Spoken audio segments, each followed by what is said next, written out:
Picture this: you're standing in the middle of a heated argument. The other person's voice is rising, their words cutting deep, and you feel your pulse quicken. Every instinct screams at you to fire back, to defend yourself, but you don't. Instead, you stay calm, you say just a few carefully chosen words, and suddenly, their aggression falters. Their anger softens. You've disarmed them completely, and they might even feel a twinge of regret. What if I told you that mastering just a few simple verbal techniques can give you this kind of power? In this video, I'm going to share 6 Stoicism-inspired tricks that will not only help you handle aggressive people with grace but might even make them sorry for lashing out in the first place. Stay with me, these strategies could completely transform how you handle conflict. Human interactions are complex, and at times, emotions like anger or aggression can dominate conversations.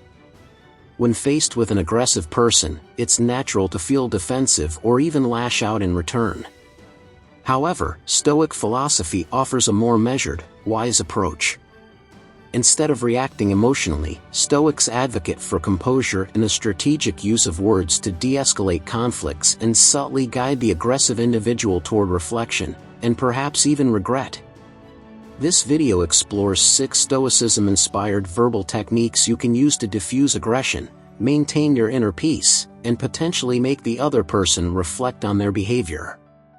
These tactics are not manipulative but rather rooted in respect, patience, and rationality, fostering constructive dialogue instead of destructive arguments. 1. The power of silence, mastering the pause. Aggressive people often thrive on immediate reactions. They may hurl accusations or insults, expecting a heated rebuttal to fuel their emotional outburst. However, one of the most powerful tools in your arsenal is silence. In Stoicism, silence is not weakness but wisdom. When someone attacks you verbally, take a deep breath and pause before responding. This momentary silence serves 2 purposes. It signals to the aggressor that their words do not control you, and it gives you time to choose your response deliberately. Marcus Aurelius wrote in Meditations, "You have power over your mind, not outside events." Realize this, and you will find strength. Instead of escalating the situation, silence creates an uncomfortable void that forces the aggressor to confront their own words. Often, they will begin to feel the weight of their outburst, leading to self-reflection and potential regret. 2. Reflective listening, disarming with understanding. One of the most disarming responses to aggression is reflective listening. Instead of counterattacking, repeat what the other person has said in a calm tone, paraphrasing their concerns or grievances. This shows that you are not dismissing their feelings, even if their delivery is inappropriate. For example, if someone says, "You never listen to me. You're so selfish," a reflective response could be, "It sounds like you feel unheard and believe I'm prioritizing my needs over yours." This technique does 2 things. First, it demonstrates empathy, which can deflate hostility. Second, it subtly shifts the focus from their aggression to the content of their complaint. By mirroring their words, you invite them to clarify or even reconsider their stance. Seneca, a prominent Stoic philosopher, noted that anger often arises from misunderstanding. Reflective listening can help uncover the root cause of their frustration while preserving your calm. 3. Ask questions, redirecting the energy. Aggression often stems from unchecked emotion and a lack of introspection. By asking thoughtful, non-confrontational questions, you can redirect the conversation and encourage the other person to think critically about their behavior. For instance, if someone is angrily blaming you for a mistake, you might ask, "What do you think would have been the ideal outcome in this situation?" Or, "Can you help me understand how you see this from your perspective?" Questions like these serve multiple purposes. They disrupt the aggressor's emotional momentum. They demonstrate your willingness to engage constructively. They subtly challenge the aggressor to reflect on their own role or assumptions.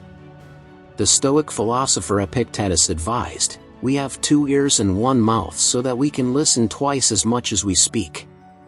Questions embody this wisdom, prioritizing understanding over rebuttal. 4. Use self-deprecation, diffusing tension with humility. Aggressive individuals often expect resistance or defensiveness. By disarming them with humility or self-deprecating humor, you can take the wind out of their sails. For example, if someone accuses you of making a poor decision, you might respond with, "You're absolutely right, I've made plenty of mistakes, and I'm sure I'll make more. Can we figure out how to fix this one together?" This tactic achieves two things. It diffuses tension and reframes the interaction as a collaboration rather than a confrontation. Self-deprecation demonstrates that you are secure enough in yourself to admit fault, which can inspire the other person to adopt a similar attitude. Stoicism teaches us to be indifferent to insults or criticism, focusing instead on our own character and growth. By owning your imperfections, you signal to the aggressor that you are not their adversary but an ally in resolving the issue. 5. Set boundaries with grace. Stoicism does not advocate for passivity or tolerating disrespect. While it is essential to remain calm and composed, it is equally important to assert your boundaries. The key is to do so with grace, avoiding hostility or escalation. For instance, if someone is shouting at you, you might calmly say, "I want to have this conversation, but I can't do so while being yelled at. Let's take a moment to cool down and revisit this when we're both calmer." This approach accomplishes three things. It acknowledges the other person's emotions without condoning their behavior. It establishes a clear boundary while leaving room for resolution. It models emotional maturity and self-respect. Boundaries are not walls but guidelines for healthy interaction.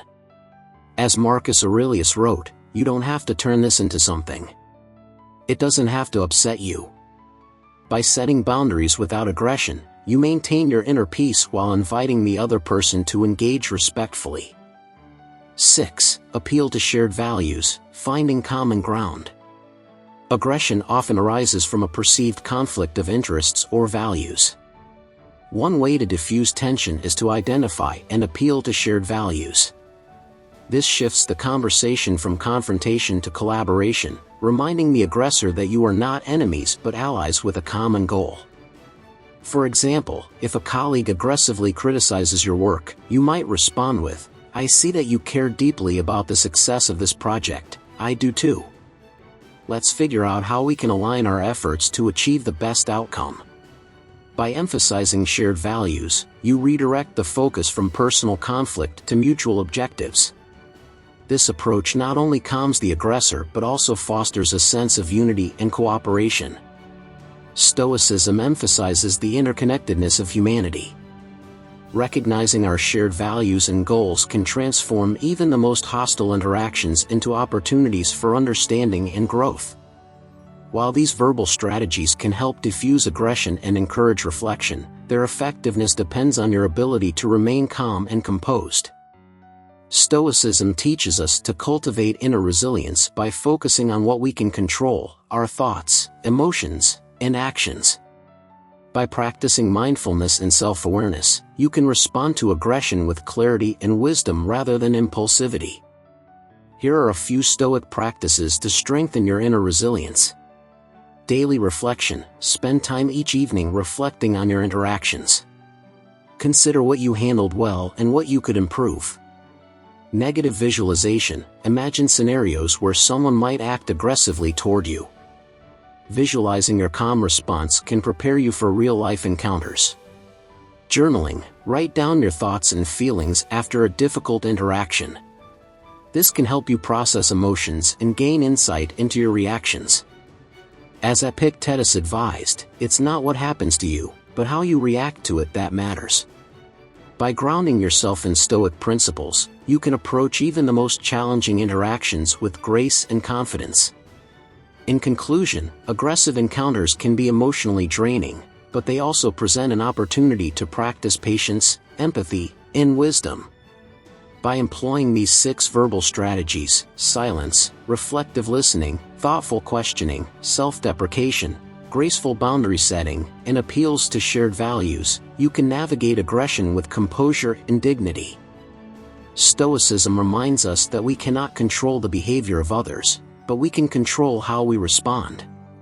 By mastering your words and reactions, you not only protect your own peace but also encourage others to reflect on their actions. In doing so, you transform potential conflict into a chance for understanding and growth, making even the most aggressive individuals reconsider their behavior.